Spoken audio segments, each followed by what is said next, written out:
নামাজ হচ্ছে জান্নাতের চাবি। নামাজ এমন একটি ইবাদত যাকে প্রাধান্য দেওয়া হচ্ছে সর্বোত্তম ইবাদত হিসাবে। নামাজ ঠিক আপনি সকল ইবাদত আপনার পূর্ণাঙ্গভাবে রূপ পাবে, কিন্তু আপনার ভিতরে নামাজই নেই, আপনার ভিতরে নামাজেরই দেখা যায় না।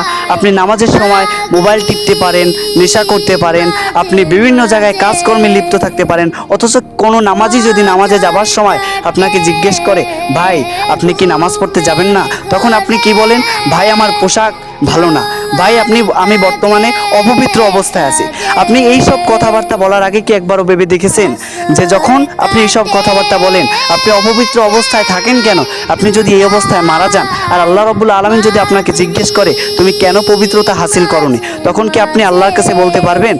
বিভিন্নভাবে অজুহাত দিতে পারবেন, আর অজুহাত দিলেও লাভ হবে না, কেননা আল্লাহ রাব্বুল আলামিন সব কিছুই ভিডিও করে রেখেছেন এবং